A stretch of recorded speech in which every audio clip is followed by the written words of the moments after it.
กับสวัสดีมาดูเดี๋ยวอยู่กับ2เกียร์ไก่รถไถสิงเนาะสีผ้ามาเบิ่งแกเขาเนาะสีดอดได้สีดอดเดี๋ยวไปเบิ่งกันเลยว่านี่อีพอครับเนาะ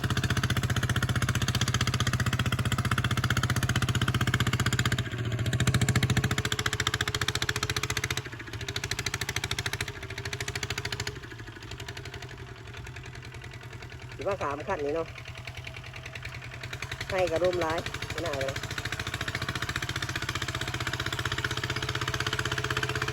จักหน่อยเนาะจะที่หน่อยเนาะ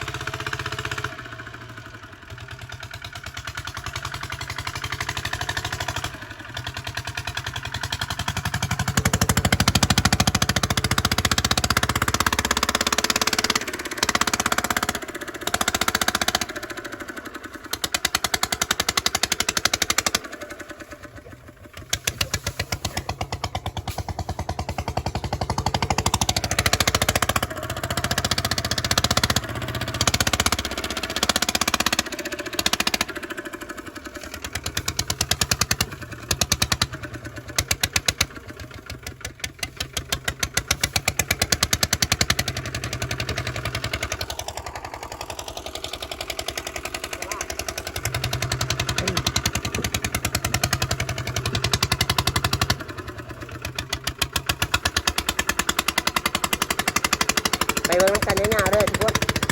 มาขี่รถดื้อขี่ข้าจะบอกที่บ้านว่าข้าเนาะ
ที่ด้านต่อห้อง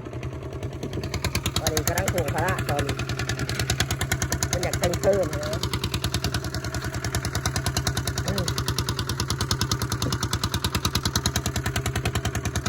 โอ้ทางพระกันก็ได้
เ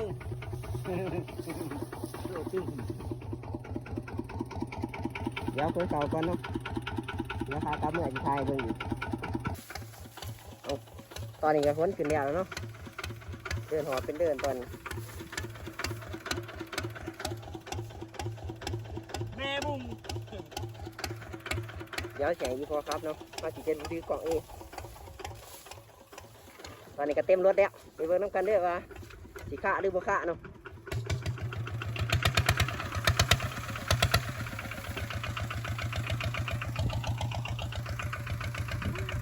ละ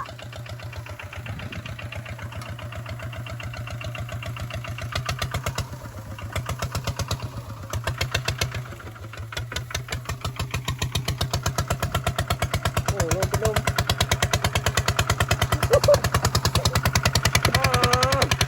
ฆ่าแล้วงานนี้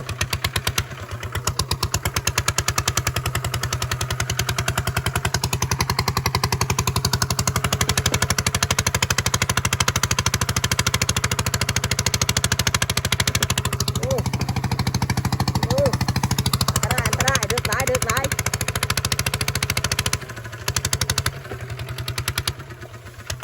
โอ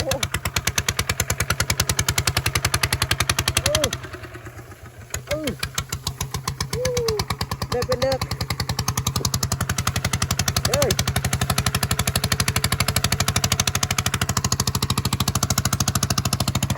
เก่งเป็นมุนโอ้เก่งมุนลมหาย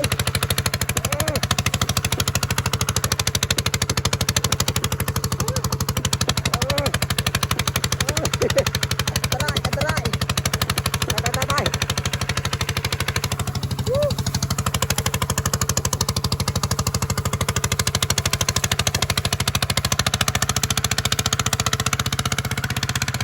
ไปแล้วออกตัวเลยแล้ว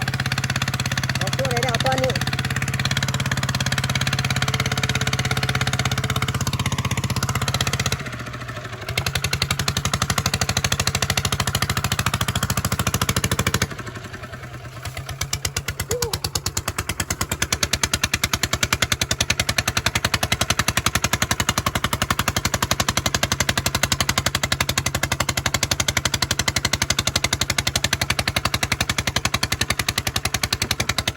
เสือพอขึ้น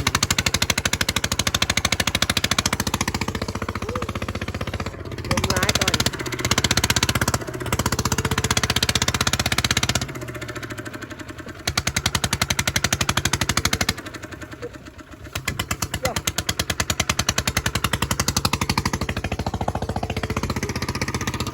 ลมแห้งทุกคนลมแห้ง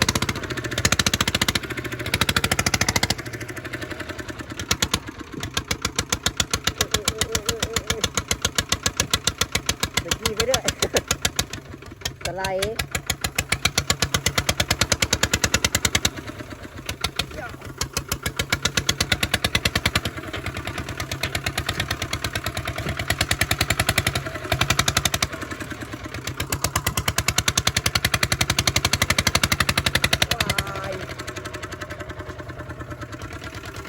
มันตุ่งไร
เกินไปแดงอยู่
อันตรายอันตราย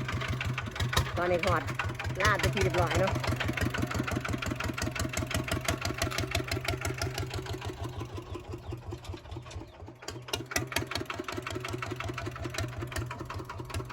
ใช่เกินได้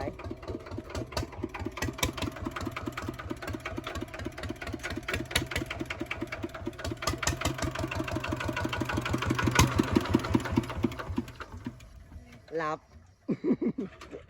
โอ้ล้านสับรับก่อนแห้งได้จนรับสาวควร มันอยากเกินไป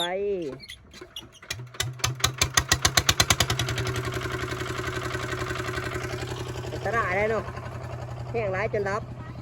งานนี้นี่รับแล้วงานนี้เมื่อวานจะเครื่องนอกกับพ่อเนาะเพราะแต่เครื่องจะนอกกดหมอนอกเนาะจานตะรวดนอกตลาดได้ไปดูมันจะเกินทั้งทางใส่ตีนยางแก่บ่ได้เนาะมันดมได้อีกพออีกน้อยนึงพ่อจบ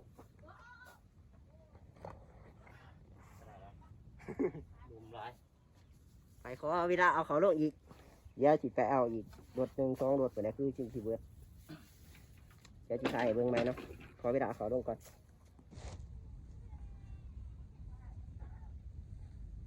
ตอนนี้เอาเขาลงก่อนเนาะตอนนี้ขอเวลาเอาเขาลงก่อน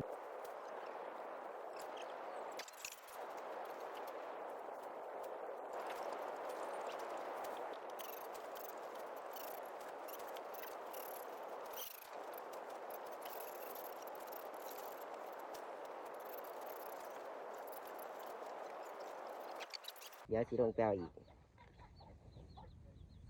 ละหัวลายตอนหาแล้วก็แรงด้วยนะ ไปเออน้ำกระดีไปดูหัวหนาก่อนเดี๋ยวหนาสีดำเนาะตอนนี้ก็แรงมาได้แทนแรงมาแทนบ่เห็นกล่องตาดีเลยฝั่งน่ะไปเบิ่งกระดี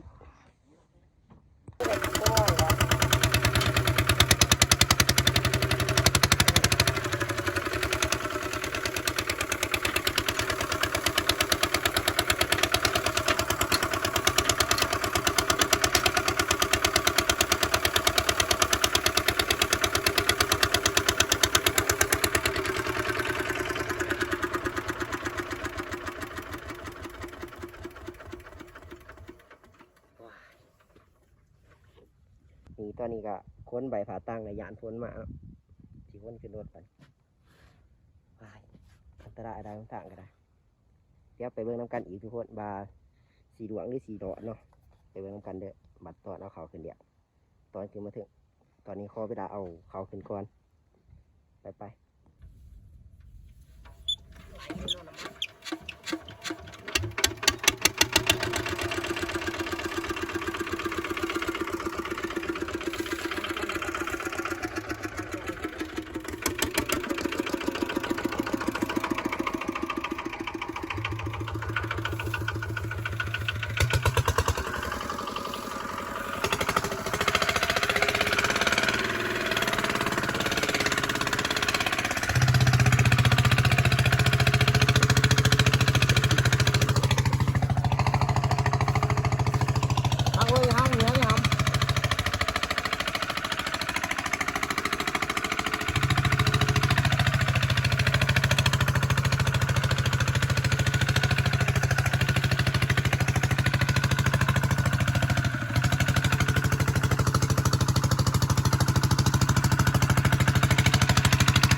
หล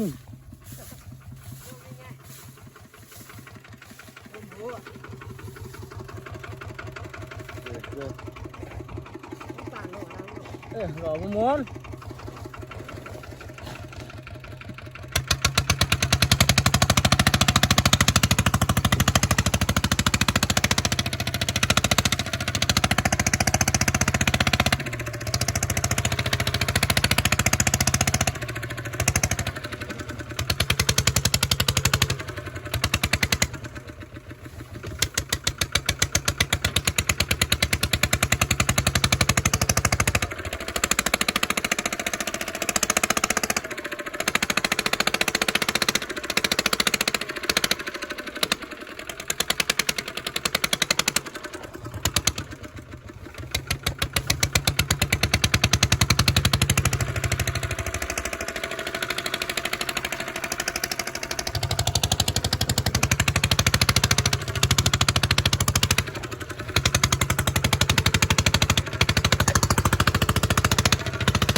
โอ้ยก็เอวยืนยืนไม่ไหว อันตรายอันตราย ให้ย่อเอวลงผู้เดียว ปวดได้คุยให้ไงเกือบบ่ขึ้นสาวควร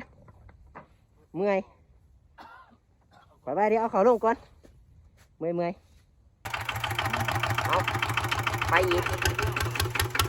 รถหนึ่งไปอีกรถที่สี่เนาะไปเบิ่งกันเด้อมามันจิตึงทำไรรถบางรถที่สามนี่ตัวตึงเลยรถตึงตัวมาดิมันเกี่ยวหน้าแดงเนาะเกี่ยวหน้าแดงสามพวกเน่ไม่เท่าเน่แต่ก็เป็นงูเนาะเกี่ยวสามพวก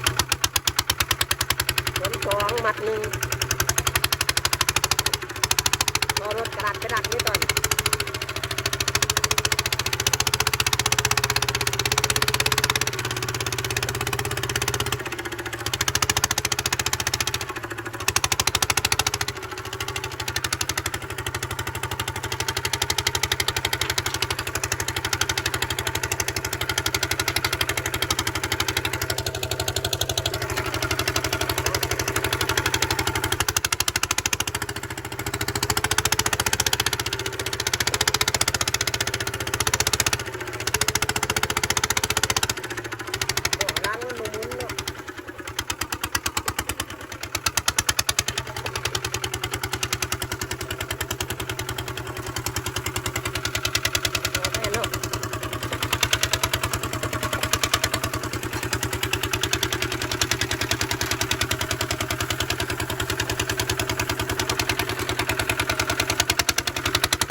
ปัดเขาไปที่เรียบร้อย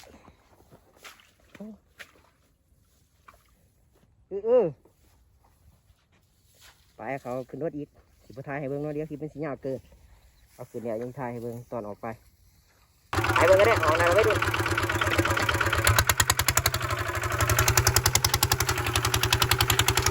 ตอนนี้จับก่อนทับมือเดียวเนาะรถดีกาบดปันไหนเนาะเอาว่าร้ายปันไหนหาจะได้อยู่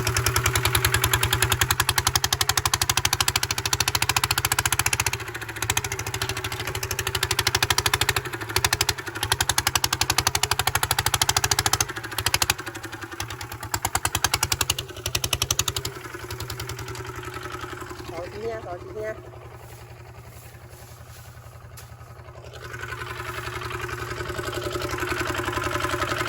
เอาคนใหญ่เลย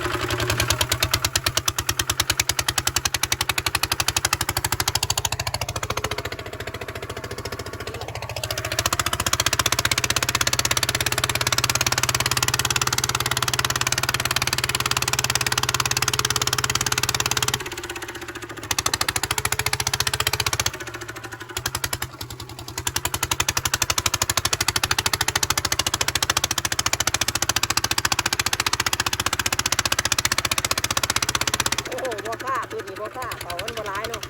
มันเบาเอาว่าเต้นรถเนาะกล้ามาตั้งเวียนแต่ว่ารถที่4เนาะตัวนี้รถสุดท้ายได้บ่ร้ายไปไหน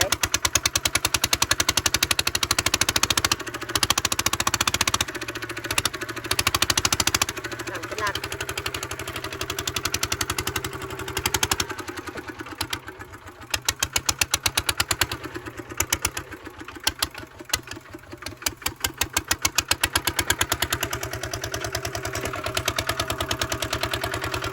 ผมใช้จับกล่องด้วยทีตัวแล้วแบบเอาหัวเอากล้วยเอาเนาะกล้วยปูกล้วยเนาะกล่องก็จะกินก็ได้กลางไม่หยาบเลยมันจะได้โอ้ยยังห้องก็ดีอันนี้ก็จะง่ายๆด้วยทุกคน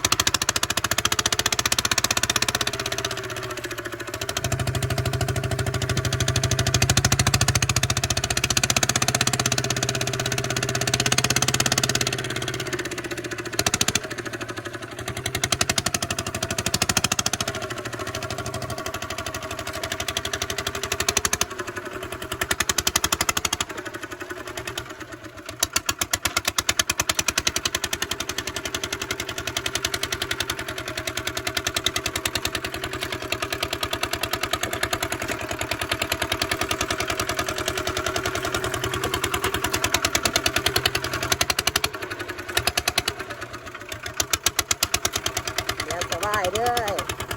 มันรถโบนัสมันเบารถ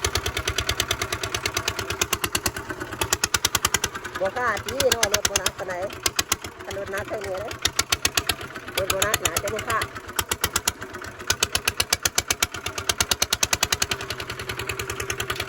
สองนี่เลยมันดับตื้นนะ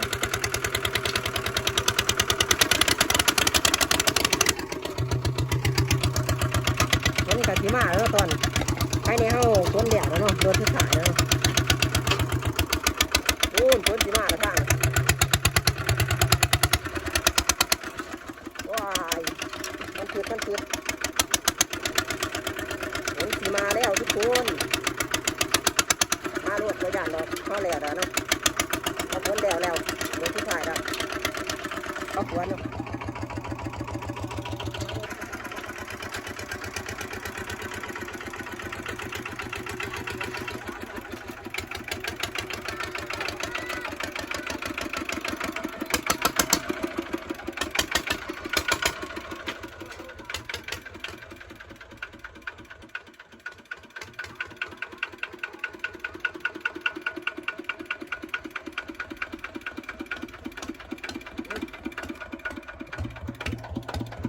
นี่เนาะหัวด้านแล้ว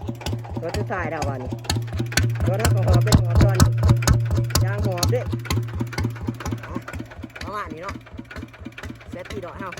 ฝากทุกคนมาคลิปนี้ก็อย่าลืมกดไลค์กดแชร์ให้เด้อฝากติดตามให้เด้อทุกคน ไปวันนี้ขอจบคลิปวันนี้ไป let's go